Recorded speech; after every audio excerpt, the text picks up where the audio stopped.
अस्सलामुअलैकुम, this is ODA foxtrot from defence outpost. तो कल रात यूनाइटेड स्टेट्स और इजराइल की तरफ से इस चीज़ को बाकायदा से अनाउंस कर दिया गया है कि उनकी एयरफोर्स ने ईरान के ऊपर एयर सुपीरियरिटी को इस्टेब्लिश कर दिया है। और आसान अल्फाज में इस चीज़ का मतलब ये है कि इस टाइम के ऊपर ईरान की जो फ़िज़ाई हदूद है, फ़िज़ाई बाउंड्री है, वो पूरी तरह से इस टाइम के ऊपर इसराइल के कंट्रोल में है। और इस टाइम के ऊपर इसराइली तैयारे जो हैं वो बगैर किसी रेजिस्टेंस के, बगैर किसी मज़ाहमत के ईरान की फ़िज़ाई हदूद के अंदर ऑपरेट कर रहे हैं। और अब इस पर्टिकुलर खबर के बाद पाकिस्तान के कॉन्टेक्स्ट में ये जो ईरान की एयर स्पेस की सिचुएशन है ये और भी ज़्यादा कॉम्प्लेक्स हो गई है। और इस टाइम के ऊपर पाकिस्तान एयरफोर्स अपनी जो हिकमत अमली है उसको चेंज कर रही है। तो इसके ऊपर डिटेल से बात करेंगे। वीडियो काफ़ी ज़्यादा इंपॉर्टेंट है, लेकिन उससे पहले चैनल को सब्सक्राइब नहीं किया हुआ तो please make sure to like this video and do subscribe to the channel. तो पिछली चंद वीडियो में मैंने आपको ये चीज़ बड़े अच्छे से एक्सप्लेन की थी कि अगर ईरान की जो फ़ज़ाई हदूद का कंट्रोल इसराइल के हाथ में जाता है, इसराइल इम्प्यूनिटी के साथ उनकी एयर स्पेस में ऑपरेट कर पाता है, तो इस पूरे सिनेरियो के बाद इसराइल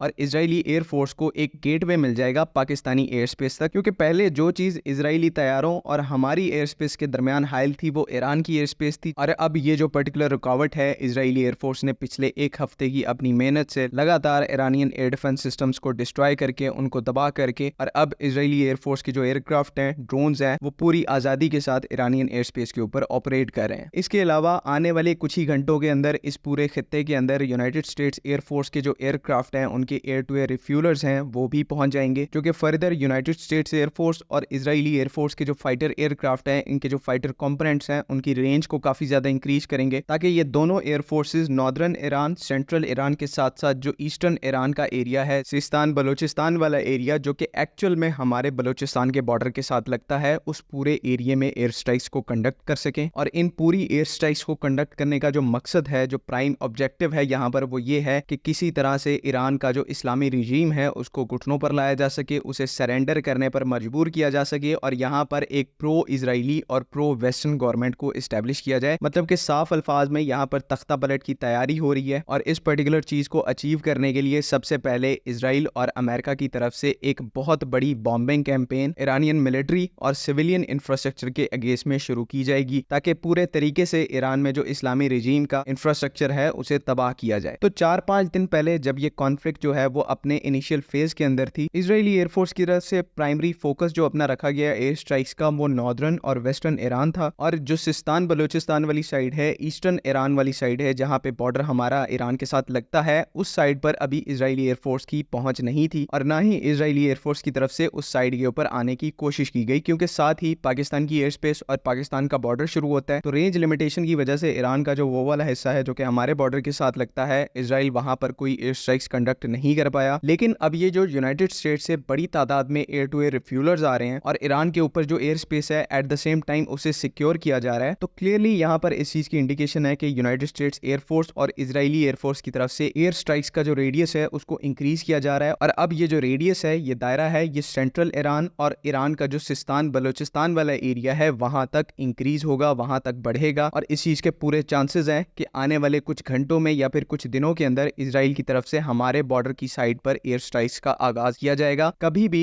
इजराइल का कोई भी एयरक्राफ्ट पाकिस्तानी एयर स्पेस के इतना करीब नहीं ऑपरेट कर रहा होगा जितना कि आने वाले दिनों में ये लोग करने का प्लान कर रहे हैं। तो इस वजह से सिचुएशन बहुत ही ज्यादा टाइट है, बहुत ही ज्यादा टेंस है। और यही एक सबसे बड़ा रीजन है कि पाकिस्तान एयरफोर्स, पाकिस्तानी मिलिट्री जो है वो इस टाइम के ऊपर अपनी अप्रोच को बिल्कुल ही चेंज कर रही है। और डिफेंसिव पोस्चरिंग से हो सकता है हमें एक प्रॉपर ऑफेंसिव कैपेसिटी के ऊपर आना पड़े। कल रात को जैसे ही ये अपडेट आई है कि ईरान के ऊपर जो एयर स्पेस है वो इजराइल के कंट्रोल में चली गई है, तो ऑब्वियसली बात है पाकिस्तान एयरफोर्स जो है वो अपने अर्ली वार्निंग एसेट्स के थ्रू इस पूरी सिचुएशन को मॉनिटर कर रही थी। तो जैसे ही ये पूरी सिचुएशन बनी है, पाकिस्तान एयरफोर्स की तरफ से मल्टीपल फाइटर एयरक्राफ्ट को एयरबॉर्न किया गया था, और इसी के साथ साथ एक जो हमारा IL-78 air to air refueller है वो भी एयरबॉर्न हुआ था, वो भी हवा में उड़ा था। फ्लाइट ट्रैकिंग के थ्रू हम लोग इसको कल रात को ट्रैक भी कर रहे थे, ये आप इस चीज का स्क्रीनशॉट भी देख सकते हैं। 1 से 2 के नंबर में ये जो हमारे एयर टू एयर टैंकर्स थे ये कल रात को फ्लाई किए थे, और एक स्टैंड ऑफ पोजीशन के ऊपर रह के ये हमारे फाइटर कंपोनेंट्स को सपोर्ट कर रहे थे। तो मकसद बताने का ये है कि कल रात को जैसे ही ये खबर मिली है, और इस चीज को हम लोग पहले भी प्रिडिक्ट कर रहे थे कि अगर ईरान का अपनी एयर स्पेस के ऊपर कंट्रोल जो है उसको कुछ होता है, वो खत्म होता है, तो पाकिस्तान के लिए यहाँ पर सिचुएशन जो है वो बिल्कुल डिफरेंट हो जाएगी। और इसी पर्टिकुलर चीज का अमली सबूत जो है वो हमें कल रात को देखने को मिला। और अभी भी कहीं ना कहीं सिचुएशन ऐसी ही है कि हमारा जो बलोचिस्तान का एरिया है, ईरान बॉर्डर के साथ जो हमारी एयर स्पेस है, उसको प्रोटेक्ट करने के लिए, उसको सिक्योर करने के लिए पाकिस्तान एयरफोर्स ने ऑफेंसिव फाइटर स्क्वाड्रंस को वहां पर डिप्लॉय करना शुरू कर दिया है। और कौन कौन से एसेट्स को वहां पर डिप्लॉय किया गया है इसके बारे में डिटेल्स अभी तक पब्लिक नहीं की गई और ना ही ये फ्यूचर में की जाएंगी। लेकिन जिस चीज को हम प्रिडिक्ट कर सकते हैं वो ये है कि पाकिस्तान एयरफोर्स की तरफ से इस रीजन के अंदर भी जो मल्टी डोमेन ऑपरेशंस एनवायरनमेंट है उसको एस्टैब्लिश कर दिया गया है, जिसका मतलब ये है कि पाकिस्तान एयरफोर्स और पाकिस्तानी मिलिट्री के जो मल्टीपल एरियल एसेट्स हैं, ग्राउंड एसेट्स हैं, वो यहाँ पर कंबाइंड तौर पर डिप्लॉय हो चुके हैं और यहाँ पर एक किल चेन को एस्टैब्लिश कर दिया गया है। और ये वही किल बॉक्स सिचुएशन है जो कि पाकिस्तान एयरफोर्स की तरफ से 7 मई 2025 को इंडियन एयरफोर्स के अगेंस्ट एस्टैब्लिश की गई थी कि जैसे ही इंडियन एयरफोर्स के एयरक्राफ्ट जो थे वो पाकिस्तानी बॉर्डर के नजदीक आए थे, पाकिस्तान एयरफोर्स ने अपनी किल चेन को एक्टिवेट किया था और फर्स्ट लुक फर्स्ट शूट की कैपेबिलिटी को यूटिलाइज करते हुए हमने मैक्सिमम इंडियन एयरक्राफ्ट को शॉट डाउन किया था, जिसकी वजह से 7 मई की जो इंडियन एयरफोर्स की एयर स्ट्राइक थी वो बहुत बुरे तरीके से फेल हो गई थी। और यही टैक्टिक, यही किल चेन जो है वो इस टाइम के ऊपर हमारे वेस्टर्न फ्लैंक के ऊपर भी डिप्लॉय की जा रही है, ताकि इन केस अगर मुल्क दुश्मन एलिमेंट्स की तरफ से air intrusion Pakistani air space में करने की कोशिश की जाती है तो उसको पहले रिपेल किया जाए और उसके बाद मैक्सिमम डैमेज इन्फ्लिक्ट किया जा सके। मैं यहाँ पर ये चीज बिल्कुल नहीं कह रहा कि आने वाले दिनों में पाकिस्तान जो है वो एक जंग में कूद सकता है या फिर पाकिस्तान की और इजराइल की जो है वो जंग हो सकती है, ऐसा बिल्कुल भी नहीं है। ये एक स्पेसिफिक कंडीशन है कि पाकिस्तान एयरफोर्स एहतियातन पूरे रीजन के अंदर, उस पूरे खित्ते के अंदर अपनी तैयारियों को मजबूत कर रही है कि इन केस अगर हालात खराब होते हैं तो बर वक्त यहाँ पर एक्शन लिया जा सके, बिकॉज हालात ऐसे बने हुए हैं कि कोई भी कुछ भी प्रिडिक्ट नहीं कर सकता। इजराइल कल को अगर आकर ईरान के सिस्तान और बलोचिस्तान प्रोविंस के अंदर एयर स्ट्राइक्स को कंडक्ट करता है तो पाकिस्तान एयरफोर्स के ऊपर और पाकिस्तान की मिलिट्री के ऊपर यह लाजिम हो जाएगा कि वो वहां पर एक फुल अलर्टनेस की सिचुएशन को बरकरार रखें। बेशक इजराइलियों का जो मेन ऑब्जेक्टिव है वो कुछ भी हो, पाकिस्तान यहाँ पर चांस बिल्कुल भी नहीं ले सकता और इसी वजह से हमें अपना जो डिफेंस है उसे फुल प्रूफ करना है। बाकी रही बात पाकिस्तान की कि पाकिस्तान ईरान को कहां तक सपोर्ट कर सकता है, तो यहाँ पर आपको ये बात समझनी होगी कि मैक्सिमम डेवलपमेंट्स जो है, मैक्सिमम हालात जो हैं वो इस टाइम के ऊपर उनका डिसीजन जो है वो पर्दे के उस तरफ हो रहा है। किसी को भी यहाँ पर एग्जैक्ट सिचुएशन का नहीं पता कि पाकिस्तान इस सिचुएशन में क्या करेगा, ईरान क्या करेगा, इजराइल क्या करेगा और यूनाइटेड स्टेट्स क्या करेगा। लेकिन इस बारे में कोई दो राय नहीं है कि इस टाइम के ऊपर जो सिचुएशन है, पाकिस्तान की जो अवलीन तरजीह है वो सबसे पहले अपना खुद का दिफा है और जब हम इस चीज को पूरे तरीके से इंश्योर कर लेंगे तब हम खित्ते के अंदर कोई और स्टेप उठाएंगे। ये बात आप लोगों को एज अ पाकिस्तानी बिल्कुल क्लियर होनी चाहिए कि सबसे पहले पाकिस्तान आता है, इसके बाद और कोई मुल्क आता है। इसी उम्मीद के साथ कि आप लोग बातों को समझेंगे और अपनी स्टेट के साथ एकजुट होकर खड़े रहेंगे, आज की वीडियो को यहाँ पर खत्म करते हैं। उम्मीद है कि यहाँ पर तमाम चीजें क्लियर हैं। अगर इससे रिलेटेड कोई भी कंफ्यूजन है तो काइंडली आप कमेंट्स में जरूर पूछें। बाकी अगली वीडियो तक के लिए अल्लाह हाफिज। पाकिस्तान जिंदाबाद।